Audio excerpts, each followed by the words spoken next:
Hey, my creative friends. I'm Shannon from Shannon's Studio, and we are here to talk about creativity tonight. Well, I guess it might be day for you, but it's night for me. And I had another message I was pretty excited about this morning.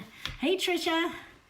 And I was really excited about it, and I'll still give it, but I was just so moved today. I went to the Photographica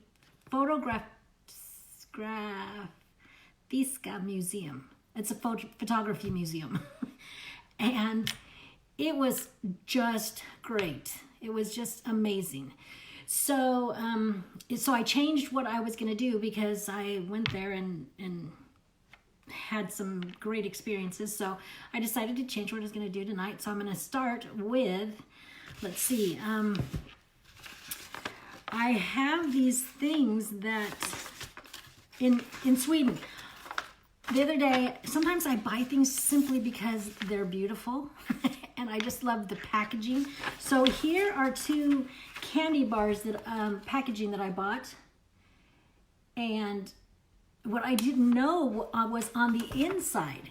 On the inside, they have their stories and they have things, in different languages. And it talks about, their purpose, their mission, about what they want to do. Here's another one, and these are organic. But I mean, isn't the artwork just beautiful? I bought it because they were just beautiful. And then when I opened them up, and they have these stories inside. This one has pictures, stories, and it talks about organic farming and getting their ingredients, what they do, where they get it from, and the whole purpose of them wanting to make fair trade, do these things that are just mission driven. And in fact, this one, I bought this one first.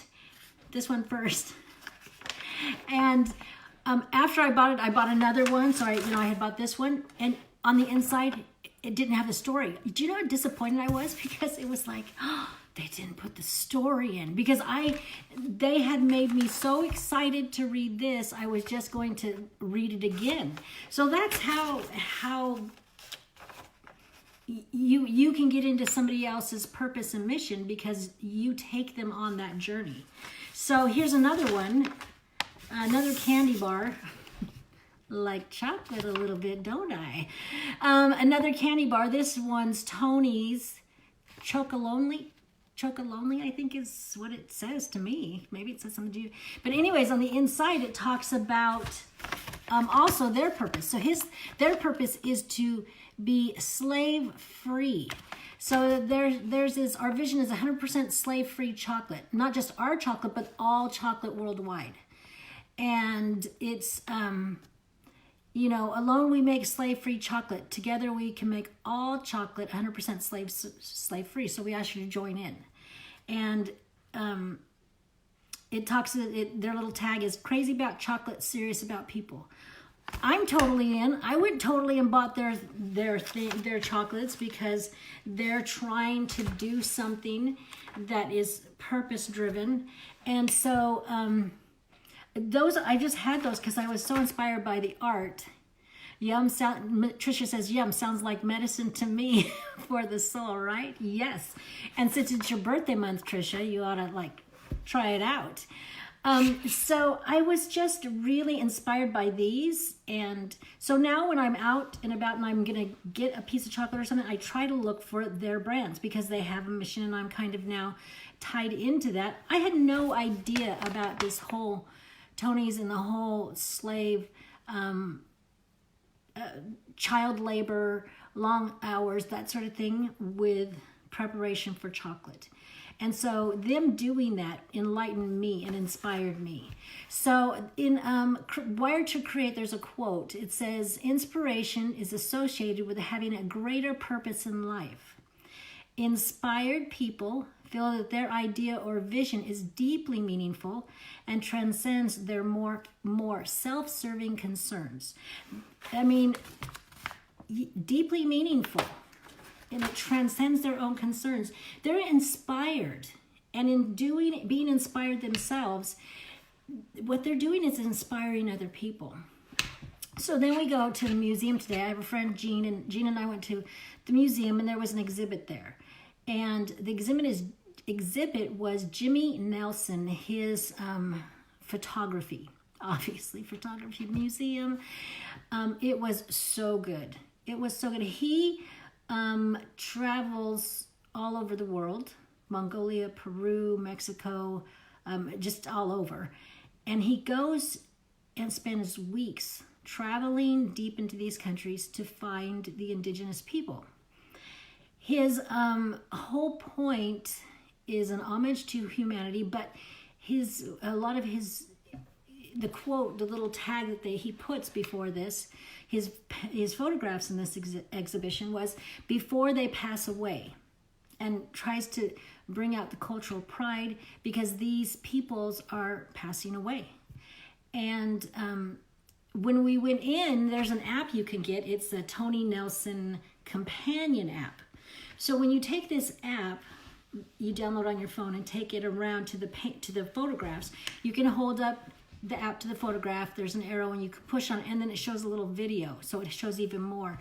And the photograph with the video, it just is like explodes this whole this whole purpose, this whole meaning he has. You are drawn into the photographs, no doubt. But then when you see this video and see these people, that they're alive and smiling, or the imagery that he has in those videos, it's amazing. It's so amazing. And I just was so inspired by him. And so then we went into the next section, a really smaller section of the museum, and it had a different exhibit. This exhibit was from Sanna, Sanna, and I cannot even say her last name, Josward, Sjosward. And her exhibition was called Fading Stories. And you can actually go online to the Photographic Museum of Sweden and see the information. And actually that app worked on the images. So I held up Jimmy Nelson's companion app up to my imagery on my computer, and the videos popped up. Very cool. And Sonia, not Sonia, I don't know her, Santa. Her Fading Stories, she had up on the wall stories. They were in Swedish, but they had a little placard on the side in English. But you would hold up, she had an app, you'd hold up her app to the phone and you could see an image of the person. So you could have the image of the person with the story. And they were just like little paragraphs. They were edited so well into just little bite-sized pieces, but they were incredibly moving. It encapsulated some of the things that happened during the Holocaust, and just little bits of their stories. And her whole point is that these survivors won't live forever, and the second and third generations won't be able to tell their stories like they will be able to tell their stories. And so she's trying to capture that. And she considers it her life project, that she has that much meaning and that much purpose in it, that she is wanting to do this to save this for other people. And I was teary-eyed walking through there and just recalling the cruelty, the mass cruelty, and how, like, one of the stories said, I think even before it got really bad, she said, yeah, these kids would call me names, Jewish derogatory names, at school, and wouldn't invite me to play and wouldn't do this. And I just thought, and she said something about they were things that they'd heard at home. And I thought, it was regular people who started this. And so, not wanting that message to go away, she has created this exhibition. So when I was looking at it, I got this, this kind of celebration. It seemed, Jimmy Nelson's imagery seemed more celebratory, and then the gal's Fading Stories was about, it felt like, death and that remembrance of death. And so I was getting that life and death message from it. And then Jean, in my video, Hang Out with Creative People, number 7, Jean, she, you were talking about, and you brought up the point that she just saw how both of them were both fading. They were, the message was, one of the messages she got was that they were dying out, they were fading, they were going to be gone, and we needed to kind of really understand and embrace them now while they're still here.